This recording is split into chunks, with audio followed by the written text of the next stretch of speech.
I think my mind was blown somewhere when Abel started saying 900 journals at that point. We have a few minutes to take questions. There's also a networking opportunity after this, so we can run over a little bit, although I don't know if my speakers are free. Probably got hot dates tonight. Do I have any questions from the audience? Or reactions? Yeah, please. Who are the visitors or readers to each of the presenters' entities? Who are the visitors or the readers to on your websites, using your sites? Is that right? For Erudit, 50% of the consultation comes from Canada. The rest is from France, North Africa, the rest of the world. In the case of the JOLs, a large proportion comes from the countries themselves, and then from the surrounding countries. So in the case of Bangladesh and Nepal, India is a huge user of their sites. But strangely enough, the United States and the UK are also very, very large users of those. The only one that stands out as being different, fairly obviously, is LAMJOL, Latin America JOL, where it is, again, the surrounding countries and Spain, because they're Spanish-speaking. Well, as for Cairn, the first thing is that as we recognize IPs from institutions, we know that something like 10% of the global traffic we have is coming from institutions. It means that, 90% of the people interested in reading these articles, coming from journals in human and social sciences, doesn't work in universities, or at least the one we are working with. So it's quite interesting to open this type of publication to all the publics. In French we would say gentilhomme ou honnête homme, but interested in that kind of fields. Regarding the traffic we have in institutions, it's coming, as I said, we are working today with at least almost as many institutions in the French-speaking world as in the non-French-speaking world. But we know that for the traffic part of it, something like 80% of the traffic we register is coming from the French-speaking world. It means that it's not enough consulted in the US, for instance, here, or in Asia, and when we'll have a precise look on what is consulted by these people on the platform, we see that they are mainly taking French language as an object. It means French history, linguistic, and it's mostly the French departments within the universities that are interested in reading these French journals, which is not good in a way, because when it comes to political sciences, sociology, in other fields, the French people would have things to bring to the global debate. So that's definitely one thing we are working on with this English interface. We hope it can help, but to make it to avoid the linguistic problem, you could say, to make the French content itself, not the language, more visible and more integrated in the global process, you could say. In the case of Cielo, the Spanish journals, they receive approximately 50–60% of the access from the countries and 50–40% from other countries because of the language. Okay? So Mexican journals is very well read throughout Iberoamerica because of the language. In the case of Brazil, that I showed you, we have 1.2 million downloads per day. 85% comes from Brazil, okay, and 15% from outside. But 15% of 1.2 million is a lot of access anyway. But what is interesting in Brazil is that we have this average of 35 million downloads per month. But when holidays or vacations start, we have less of 12 to 15 million downloads in that month, which means that most of our readers or downloads is done by academic people, students, and so on. So Cielo is very linked to the level of the research and the education in Brazil. Now, it's not the edge research, so it's research accessible, and very used in the disciplines as, let's say, literature to be really consulted. More questions?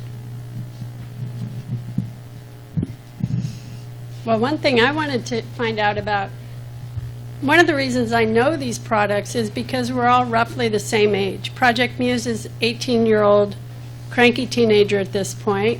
You guys are 15, 14. Oh, you're, Karen is the youngest. Yeah, 8 years, yeah. 8 years old. One of the problems in electronic technology is that when you come out first and you continue to succeed into your teenage years, you have legacy content that is in a format that is no longer viable. And I think the question is, what are you doing with your legacy content? This is something that Muse is facing. It was quite good. We were quite cutting edge in our day, but 18-year-old content's really not the same as 2-year-old content anymore. So how are you dealing with that?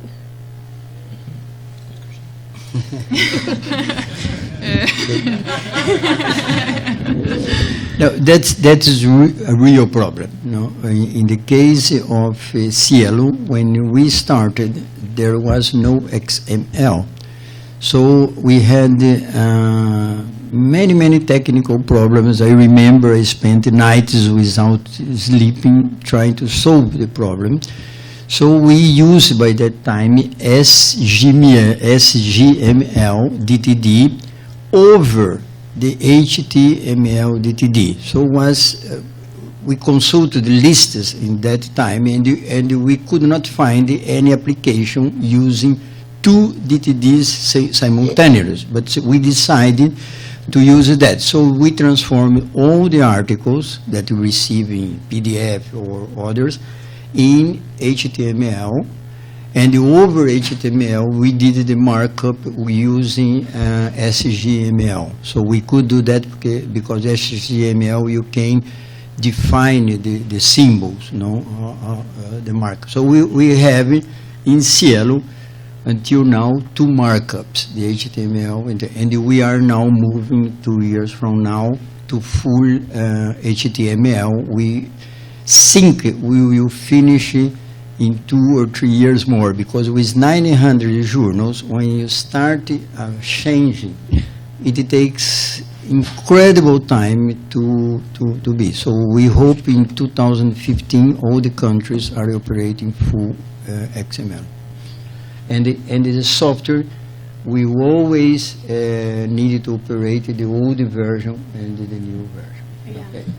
Some journals can make an effort to reconvert the past in full XML, but it's very expensive. Yeah. So it's. Just to comment on the JOLs, we had the major changeover when we went from the flat HTML pages to a database. And we were told by the people who were converting it that I think the figure they gave us was that 90% of it could be transferred without any problem. What they didn't tell us was that was 90% of each record. So we literally had to go through every single article because sometimes the abstract was put in an author field, the title was vice versa. It was a nightmare. But in terms of what's happened since then, we have a really, really simple model in that we only have PDFs. A lot of the journals didn't even have PDFs at the beginning, so some of them were scanned. But up to now, we still only have PDFs. We don't have any XML markup.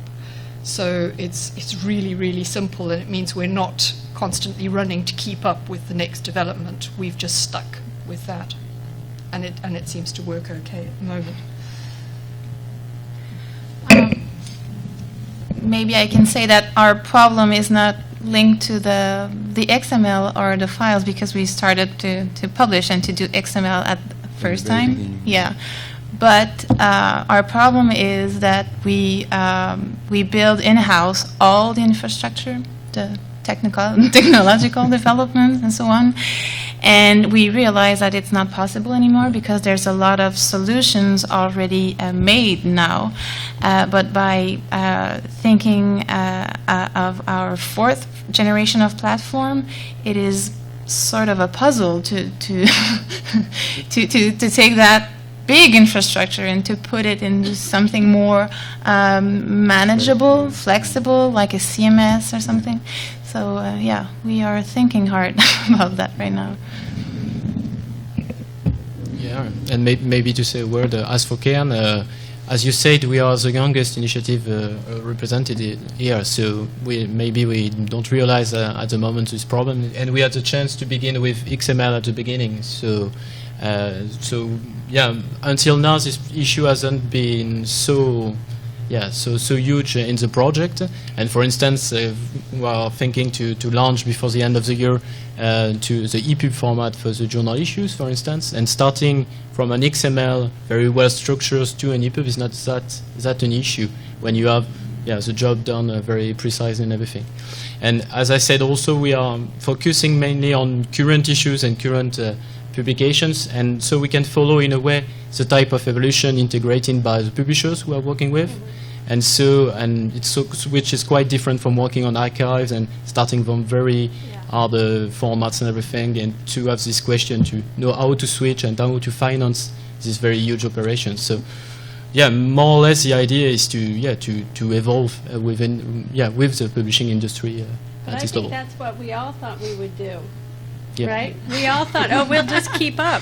This is no big deal. But then suddenly you are 18 years old and you're like, oh, I guess we forgot about some of that.